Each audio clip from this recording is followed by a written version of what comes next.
El título de la conferencia, un poco largo y deliberadamente ambiguo, dice así: Identidad pastoral y cercanía de Dios a la luz de San Juan de Ávila, letra y espíritu.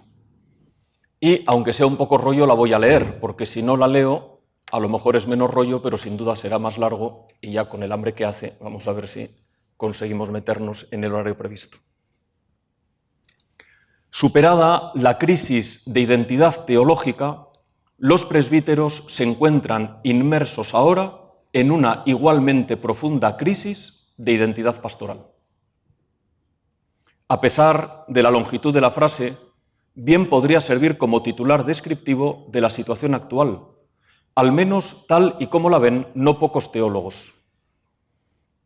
Sin entrar ahora a discutir la primera de las afirmaciones, que la crisis de identidad teológica ha sido superada, sería necesario detenerse en la segunda. ¿En qué consiste dicha crisis de identidad pastoral? ¿Qué causas tiene? Y sobre todo, ¿se le puede poner algún remedio?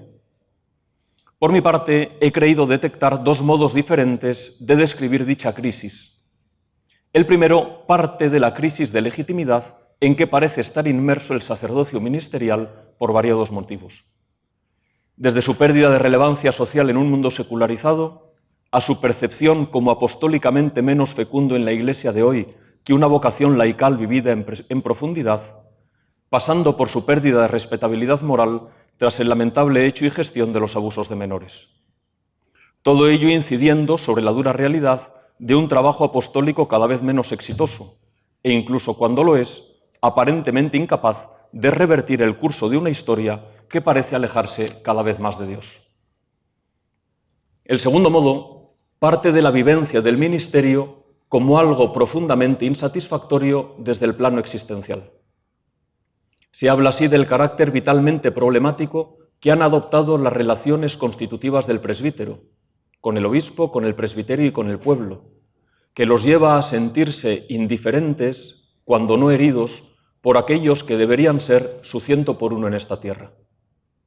Se trata de una percepción particularmente dolorosa en las generaciones más jóvenes, provenientes ya de una cultura descrita como líquida y caracterizados globalmente como sujetos frágiles y emotivos, con perdón, ante un clero tan insultantemente joven como el de esta diócesis.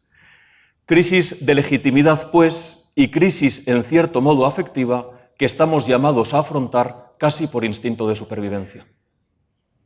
Sin prejuicio de otros modos de afrontarla, considero particularmente provocador el ensayado por el Papa Francisco en su discurso del 17 de febrero pasado, con ocasión de la inauguración del simposio por una teología fundamental del sacerdocio celebrado en Roma.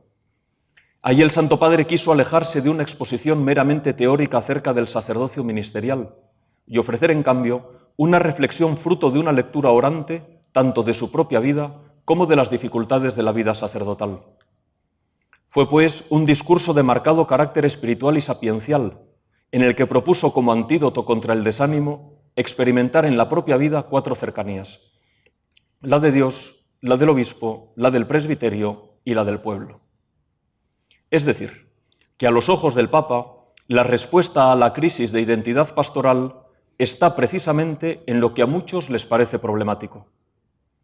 En efecto, la solución al sufrimiento afectivo del sacerdote no estaría en otro lugar que en Dios, el obispo, el presbiterio y el pueblo, del mismo modo que su crisis de legitimidad no se resolvería sino anunciando con mayor celo a Cristo, único Salvador del mundo, en la comunión de la Iglesia. Por ello pudo concluir de modo rotundo, como recalcando su propia receta. Ahora cito unas palabras del Papa. Frente a la tentación de encerrarnos en discursos y discusiones interminables sobre la teología del sacerdocio o sobre teorías de lo que debería ser, el Señor mira con ternura y compasión y ofrece a los sacerdotes las coordenadas desde donde discernir y mantener vivo el ardor por la misión. Cercanía que es tierna y compasiva, cercanía a Dios, al obispo, a los hermanos presbíteros y al pueblo que le fue confiado. Hasta aquí la cita. Si de lo que se trata, pues, para responder a la crisis es de convertir de nuevo lo problemático en fuente de vida, entonces puede decirse que hay esperanza. La hay porque, parafraseando la respuesta de Jesús a los fariseos con relación al divorcio, también nosotros podemos afirmar en el principio no fue así. En el designio divino sobre el sacramento del orden está claro tanto su carácter esencial para la misión de la Iglesia, como su ejercicio comunional y ministerial, como fuente de identificación con Cristo y de plenitud existencial. Y no solo en el principio. A todos nos es dado mirar la historia de la Iglesia y reconocer en ella el ejemplo tremendamente atractivo de quienes en todas las épocas supieron vivir con plenitud su participación en el único sacerdocio de Cristo, testimoniando con sus vidas la alegría del Evangelio. Con razón afirma la liturgia que en ellos encontramos ejemplo y ayuda para nuestra debilidad. En este sentido, es comprensible que para volver a percibir como fuente de vida lo que quizás se nos ha vuelto problemático, dirijamos nuestra mirada a San Juan de Ávila. A nuestra cercanía afectiva con su figura se une su eximia doctrina y su reiterada proposición como modelo para los sacerdotes seculares españoles. En esta ocasión, y para no prolongarme excesivamente, voy a centrarme en la ayuda que supone la teología de San Juan de Ávila para experimentar gozosamente la cercanía de Dios, como centro de gravedad de la existencia del presbítero. Antes y después, sin embargo, será necesario que me detenga en unas breves consideraciones hermenéuticas que justifiquen mi acercamiento y que permitan ofrecer unas conclusiones, espero que útiles para la renovación de nuestra vida sacerdotal. Entonces, el primer punto se titula así, consideraciones hermenéuticas. El historiador es consciente de que los santos tienen en esta tierra al menos dos vidas: su propia biografía y la imagen que ha quedado impresa en la memoria eclesial. Dicha imagen resalta lo que de la biografía del santo se ha recibido como ejemplar o como con capacidad de fecundar la vida de la comunidad cristiana en cada momento histórico. Por eso la imagen, esa segunda vida terrena del santo, puede sufrir variaciones. A eso se refería el Papa Francisco cuando en la primera entrevista que concedió al inicio de su pontificado distinguía entre una percepción ascética de San Ignacio, propia de la España de la Contrarreforma, y otra mística, más propia de la Francia del siglo XVII. En el caso de Juan de Ávila, puede afirmarse que su segunda vida ha tenido como constante la de ser modelo y fuente de inspiración para los sacerdotes seculares.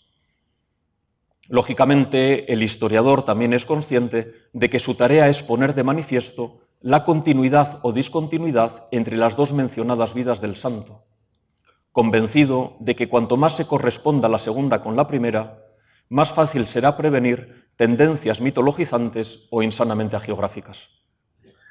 Así, en el caso de la doctrina sobre el sacerdocio de San Juan de Ávila, María Jesús Fernández Cordero ha señalado, a mi juicio con acierto, el flaco favor que se le ha hecho al santo al pretender presentar su aportación como una síntesis completa de la doctrina católica sobre este sacramento, olvidando además su contexto inmediato, que es el que explica sus acentos y también, al menos así lo piensa la autora citada, sus lagunas. En este sentido, afrontar la relevancia de San Juan de Ávila para la superación de la crisis de identidad pastoral de esta primera parte del siglo XXI exige, en primer lugar, este sería el primer criterio hermenéutico, un acceso rigurosamente histórico a la vida y doctrina del apóstol de Andalucía. Para ello contamos como sólido punto de partida con la producción científica de distinguidos habilistas del siglo XX, que está siendo continuada por algunos autores en el presente siglo con una metodología parcialmente renovada. Así, sobre la base de un conocimiento más riguroso desde el punto de vista del método histórico, considero que no puede dudarse de que San Juan de Ávila es, en palabras de Juan Esquerda Bifet, un eslabón imprescindible en el proceso histórico de sistematización de la doctrina sacerdotal. Pero se trata de un eslabón que engarza pasado y futuro en un momento concreto y de un modo concreto. El momento está marcado por la herencia medieval recibida, el desafío protestante planteado y la respuesta católica al mismo. Ahí debe encuadrarse el estudio de su doctrina teológica. El modo no fue el de la mera especulación teológica, sino, como señala Fernández Cordero, expresando una sabiduría carismática con fuertes contenidos teológicos y una unidad de sentido ministerial de carácter cristológico. Contextualizar históricamente la figura y la doctrina del Maestro no lo aleja, sin embargo, de nosotros, sino que nos permite recibirlo en nuestras vidas de un modo más adecuado. En efecto, el segundo criterio hermenéutico busca tomar en cuenta la peculiar naturaleza de la comunidad eclesial. Esta se concibe como un único sujeto, que a lo largo de la historia se renueva bajo la acción del Espíritu Santo sin perder su fidelidad al origen. En esta dinámica, que es la propia de la reforma eclesial, los santos aparecen como testigos de la perenne vitalidad del Evangelio, de su capacidad de informar distintas épocas, permaneciendo siempre el mismo. Por ello iluminan el presente, siendo los que orientan la reflexión eclesial, para que no caiga en las seducciones del mundo, que siempre la acecharán hasta el final de los tiempos. A la vez, la comunidad eclesial los reconoce y asimila desde su propio presente, pues se sabe guiada por el mismo Espíritu que los guió a ellos. Esta es, a mi juicio, una de las razones por las que la lectura y reflexión sobre los clásicos cristianos fecunda a cristianos de todas las épocas, sin que éstos necesiten habitualmente de grandes explicaciones para hacerlos vitalmente eficaces en contextos y situaciones tan diversas. El mismo Espíritu está en el que escribió hace siglos y en quien los lee hoy. El tercer y último criterio se refiere a la imposibilidad de afrontar la identidad pastoral sin referirla primariamente a la identidad teológica. La afirmación clásica de que el obrar sigue al ser se cumple también en nuestro caso, y San Juan de Ávila da prueba de ello. En efecto, se ha podido afirmar que su método para la renovación de la vida sacerdotal fue el de convencer teológicamente de la dignidad del sacerdocio recibido, para que la reforma brotara desde dentro. Estamos pues ante una teología, la de San Juan de Ávila, no meramente especulativa, sino con una clara finalidad pastoral, la conversión del oyente o del lector. Desde esta perspectiva, pues, afronto la presentación de lo que la doctrina abilista sobre el sacerdocio ministerial puede iluminar esa cercanía de Dios, que hoy y siempre, pero subrayemos el hoy por la cuenta que nos tiene, constituye la primera y fundamental clave para una existencia sacerdotal lograda. Y ese sería el punto 2 de mi intervención, la cercanía de Dios en la doctrina sacerdotal de San Juan de Ávila. Considero que esta puede sintetizarse en 3 puntos principales. Uno primero, que trata de la cercanía permanente y que tiene que ver con la doctrina del carácter. Una segunda, que se refiere a la cercanía afectiva y existencial y que se relaciona con la vida de oración del sacerdote y con su camino de identificación con Cristo a través de la práctica de las virtudes. Y una tercera, que tiene que ver, y que es consecuencia de las anteriores, con el ser constituido el presbítero como próximo a Dios y por tanto como capaz de realizar mejor su ministerio, comenzando por su función intercesora. Punto 2.1. El sacerdote tomado por Dios, consagración. Todo sumo sacerdote, escogido de entre los hombres, está puesto para representar a los hombres en el culto a Dios, para ofrecer dones y sacrificios por los pecados. Este versículo, con el que inicia el capítulo 5 de la carta a los Hebreos, pone de manifiesto el doble movimiento con el que la Iglesia ha explicado desde antiguo el sacerdocio ministerial. Un ser escogido, tomado, segregado, traduce en otras versiones, para ser puesto a favor de los hombres en lo que se refiere a Dios. Este ser escogido es fruto de una elección irrevocable por parte de Cristo, con amor de hermano, como reza el prefacio de las ordenaciones, y se opera de modo sacramental, configurando al presbítero de un nuevo modo y permanente con quien le elige, le configura en su ser cabeza y pastor de la Iglesia.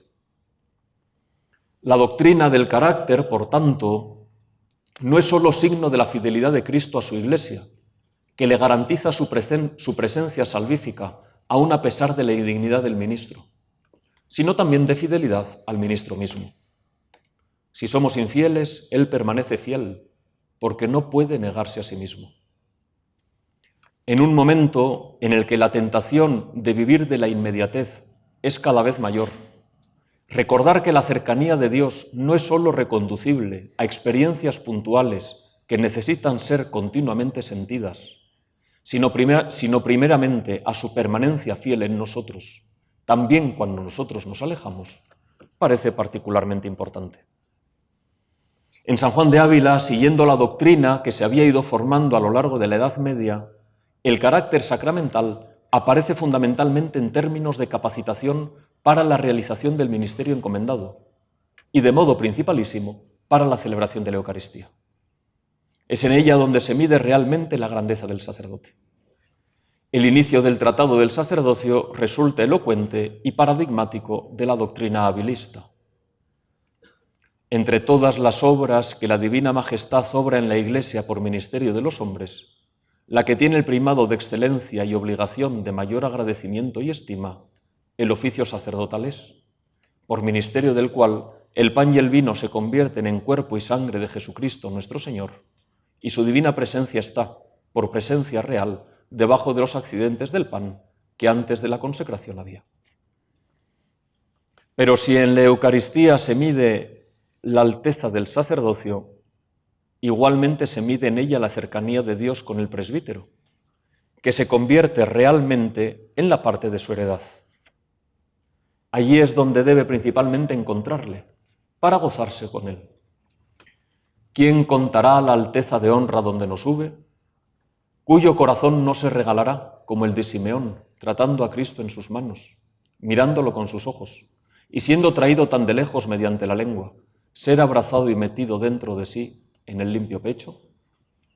Por ello, en Juan de Ávila, la consideración de la capacidad del presbítero para celebrar la Eucaristía le lleva a concluir la necesidad de otro tipo de cercanía con Dios, la que se deriva de una relación personal que hace posible la configuración existencial de quien ya lo está sacramentalmente.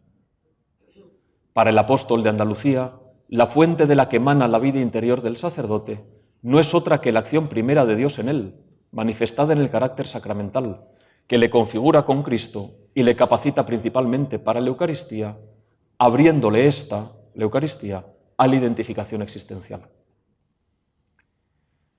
Y si miramos cuán sobre todo es venir Dios al llamado de un sacerdote y estar en sus manos, dejarse tratar de él con más estrecha familiaridad que nadie pudiera pensar, ninguna santidad le parecerá que le sobra y le iguala, ni que llega con mucho a lo que merece el Señor de pureza infinita, comunicando con tan inefable comunicación.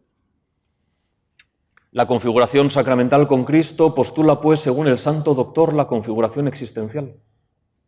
Estamos ante uno de los aspectos más sobresalientes de la doctrina sacerdotal abilista, como afirman, entre otros, Esquerda Bifet, Fernández Cordero, Pascual, por citar tan solo algunos entre los más relevantes. Uno de los aspectos más sobresalientes y más permanente y actual. En efecto, la Iglesia siempre ha custodiado la convicción de que el don de la gracia sacerdotal exige ser recibido con grande ánimo y liberalidad, que reclama la búsqueda de la santidad personal y que ésta dota al sacerdocio ministerial de una mayor eficacia. Así, la doctrina del carácter sería signo de la fidelidad de Dios, que garantiza unos mínimos, pero no expresaría todo lo que Dios está dispuesto a conceder al sacerdote y a la Iglesia a través suyo. Estaríamos, pues, ante el punto de partida de la santidad sacerdotal, que es un camino que debe recorrerse a lo largo de toda la vida.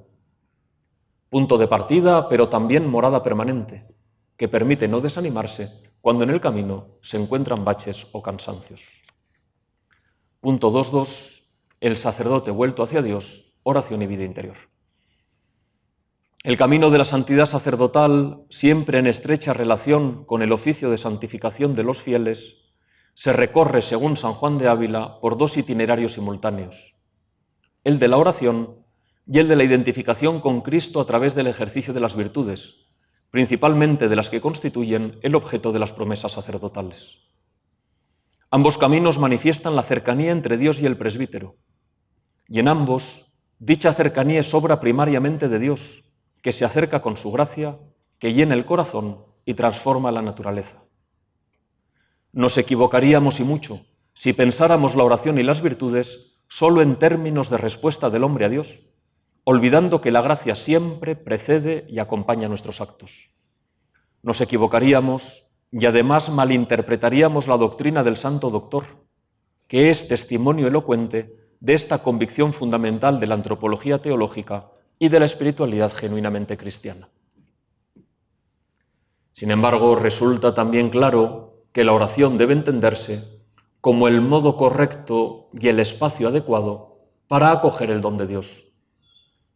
Sin ese modo y sin ese espacio, podríamos decir, no se sale de la lógica de mínimos a la que nos referíamos hace poco. Tampoco se puede tener una existencia sacerdotal gozosa, que prevenga o supere los traumas que produce la crisis de identidad pastoral.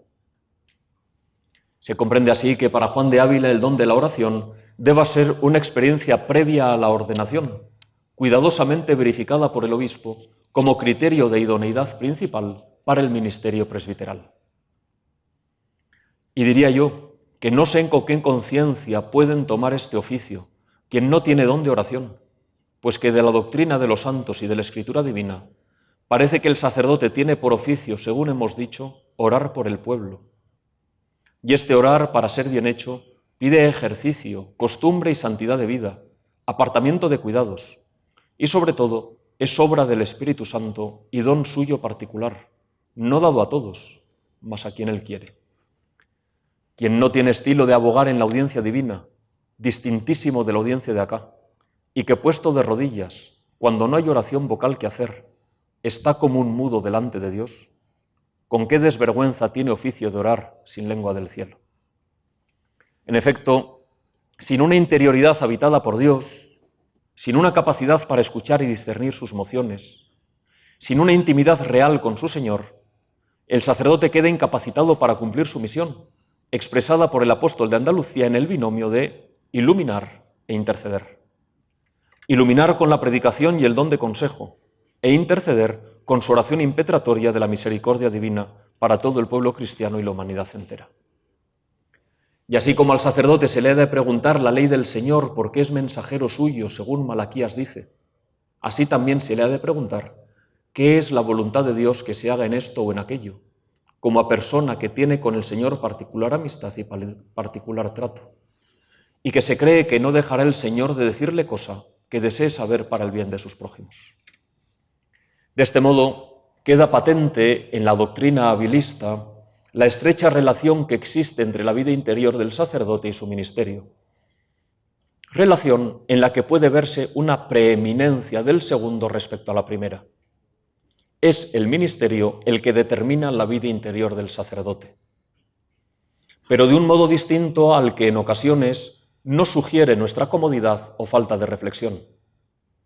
No en el sentido banal, desde luego, de que el exceso de tareas ministeriales justificara preterir o prescindir casi por completo de una vida intensa de oración, sino en el sentido de que la oración es la primera obligación ministerial y la condición de posibilidad de las restantes.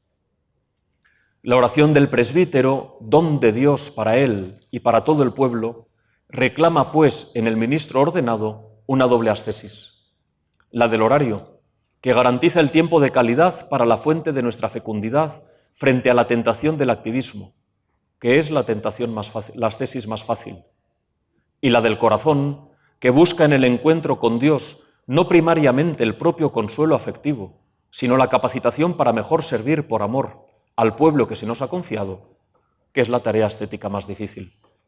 Dificilísima podría decirse si quien afronta dicha ascesis se reconoce como sujeto emotivo, con una personalidad en la que todavía no se ha producido una correcta integración entre sentimientos, inteligencia y voluntad. La cercanía de Dios que el sacerdote está llamado a encontrar en la oración no es pues primariamente la que le compense de sus dificultades, sino la que le impulse a entregarse sin reservas, a buscar en la intimidad divina, fuerzas y luces para continuar la misión encomendada. Solo entonces estará en condiciones, será digno de escuchar de labios de su maestro, como los 12 en otros tiempos, venid a un lugar apartado a descansar un poco, y verán a su Señor servirle a la mesa y alimentarles con la dulzura de alimentos celestiales. 2.3. El sacerdote, el que amansa a Dios, intercesión. Querría ahora detenerme en lo que puede considerarse quizás el elemento más característico de la doctrina abilista acerca de la oración del presbítero, su función intercesora, que constituye una manifestación elocuente de la razón última del ministerio sacerdotal.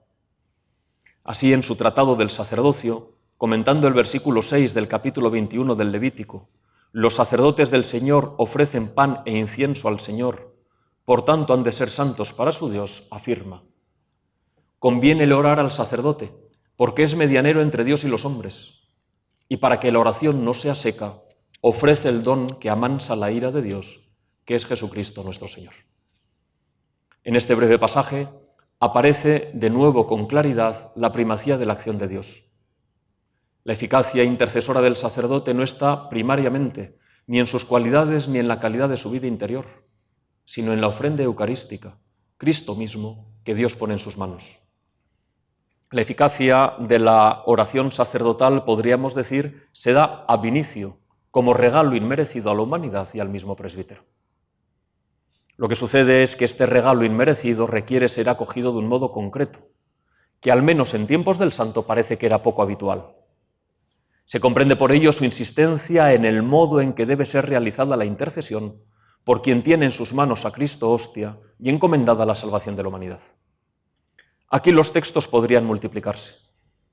Me contento con reproducir, si bien largamente, el de la segunda plática, en el que tras haber ironizado sobre la cortedad de miras de quienes se complican con el orden de las intenciones en el memento de la misa, exclama: «Oh dolor grande, y así sea Dios de amansar, así se ha de alcanzar la paz de las guerras, la fe para los infieles, la conversión para los pecadores y el estar los justos en pie. Con cosas que tampoco cuestan, pensamos alcanzar cosas de tanto precio. Y oración que parece de burla de alcanzar cosas de tanto tomo y verdad. Gemidos, gemidos no son pedidos, y no que salgan de sentimiento de cosa temporal, ni que salgan de la voluntad guiada por razón, mas inspirados por el Espíritu Santo, tan imposibles de ser entendidos por quienes no los tienen, que aun los que los tienen no lo saben contar. Padres míos, ¿saben qué tales han de ser los gemidos que demos los sacerdotes en el acatamiento de Dios pidiendo remedio para todo el mundo? Como dice San Basilio, que así como en el oficio sacerdotal representamos la persona de Jesucristo nuestro Señor, así le hemos de representar e imitar en los gemidos y oración que el oficio sacerdotal pide. Párense bien a mirar en rincón cuando se aparejan a decir misa, con qué afectos, gemidos y lágrimas, compasión, puesto que el Señor en la cruz, derramando la sangre de fuera, oraba por dentro por todo el mundo, y procuren pedirle semejanza de aquel espíritu, parte de aquel corazón tan espinado, para que pues nos llegamos a rogar en su nombre por todo el mundo, y a él tenemos en el altar en las manos, tengamos en el corazón la semejanza de su gemido, para que como él, ofreciendo con lágrimas, como dice San Pablo, fue oído del Padre por su reverencia, así nosotros orando y gimiendo a semejanza de él, seamos oídos por él. En un mundo tan escéptico y pragmático como el nuestro, la conocida pregunta retórica de Stalin acerca del número de divisiones de tanques que tiene el Papa parece volver a poner el dedo en la llaga en la supuesta impotencia de la Iglesia para ofrecer respuesta a los problemas del mundo. Y puede seguir resonando en los corazones de los sacerdotes como provocación mordaz sobre la eficacia de su propia vida. ¿Qué tienes que ofrecer?, se le pregunta hoy al sacerdote. Y quizás se pregunte el mismo sacerdote, para ayudar a los hombres, para aportar algo en este mundo tan dolorido y complejo. Me parece que en este texto que acabamos de leer del Santo Doctor se encuentra la respuesta, y además bellamente expresada, al poner de manifiesto que la verdadera arma con la que Cristo ha dotado a su Iglesia es su ofrenda sacrificial perpetuamente ofrecida por la salvación del mundo por ministerio de los sacerdotes. Redescubrir esta verdad de la mano de San Juan de Ávila debería constituir el antídoto definitivamente eficaz contra cualquier sombra de crisis de identidad pastoral, de duda acerca de la legitimidad e importancia esencial de nuestra vida, por otra parte, pobre y humilde. Punto 3 y último, letra y espíritu, la autenticidad de los presbíteros formados en la escuela de San Juan de Ávila.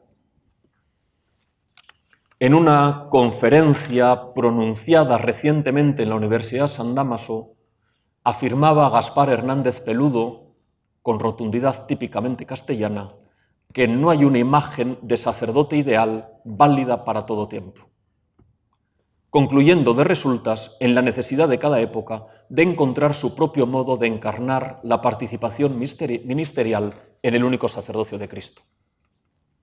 No parece fácil disentir de esta afirmación, menos aún a generaciones como las nuestras, en las que incluso lo antiguo solo se valora si puede repensarse desde la originalidad propia de nuestro tiempo. Por ello, acercándonos ya al final de mi intervención, se plantea como cuestión insoslayable si todo lo referido de la doctrina sacerdotal de San Juan de Ávila puede ser respuesta a los desafíos presentes. Si en último término, cuando volvemos hacia su figura, lo hemos hecho en la segunda parte de esta intervención, como cuando volvemos hacia cualquier figura otra del pasado, no estamos haciendo un movimiento imitativo del avestruz, que nos lleva a refugiarnos en el calor de lo ya conocido, pero impidiéndonos ver los desafíos del presente y del futuro. Se trata de una pregunta que el avance de los conocimientos históricos mencionados hace aún más acuciante. Cuanto mejor se conoce el contexto y las fuentes del pensamiento abilista, en cierto modo tan lejanos del nuestro, ¿qué sentido tiene recurrir a su doctrina como inspiradora en un momento de cambio de época? ¿Qué luz y consuelo podemos encontrar para nuestras vidas y nuestra tarea pastoral, que son tan distintas a la suya? No estamos ante conmemoraciones devocionales, cuya ineficacia para la vida del clero ha quedado ya sobradamente atestiguada desde hace muchos decenios. Tengo que reconocer que en algunas ocasiones me he sentido inclinado a responder a estas preguntas dando por definitivamente amortizadas las enseñanzas del Santo Doctor, quizás excesivamente influido por la sospecha de inautenticidad que a veces creo percibir en muchas de sus conmemoraciones. En efecto, a veces tengo la impresión de que nos hacemos flaco servicio cuando nos contentamos con citar los textos del Santo Doctor sin la más mínima reflexión previa de si son asumibles a la letra, y por tanto fácilmente, sin la menor pretensión de hacerlos vida nuestra. ¿No es esta la mejor manera de hacerlo irrelevante para nuestro sacerdocio, convirtiéndole tan solo en ocasión de encuentros festivos o reuniones científicas de mayor o menor calidad? Sin embargo, estoy convencido de que otra respuesta es posible, a condición de que hagamos un doble esfuerzo. El primero es el de rescatar una característica a veces olvidada de la doctrina sacerdotal de San Juan de Ávila. Y el segundo es el de situarle tanto a él como a nosotros en el lugar adecuado. Respecto a lo primero, casi todos los autores han puesto de relieve la distinción que puede establecerse entre la doctrina sacerdotal del maestro Ávila y su propuesta concreta de vida para los sacerdotes, distinción que permite discernir lo permanente de lo coyuntural en la enseñanza abilista. Así, por ejemplo, Baldomero Jiménez Duque, que puede permitirse de este modo afirmar que hay algo de permanente y de válido para nosotros en la doctrina del Santo Doctor. Comprendéis que esa afirmación, hay algo de permanente y de válido, que dice don Baldomero, es algo a lo que me adhiero a pies juntillas, si no, no estaría aquí. Imagino que todos vosotros tampoco. Pero por mi parte, lo que querría subrayar ahora es que San Juan de Ávila no enseña solo una doctrina sacerdotal por una parte y una propuesta concreta de vida por otra, hoy irrealizable, sino que enseña también que toda doctrina debe traducirse en una propuesta concreta realizable, para que pueda encarnarse en nuestra vida. De otro modo, sencillamente es un brindis al sol. La grandeza de San Juan de Ávila, otra grandeza de San Juan de Ávila, es que fue capaz de traducir a una propuesta concreta de vida sacerdotal una doctrina maravillosa.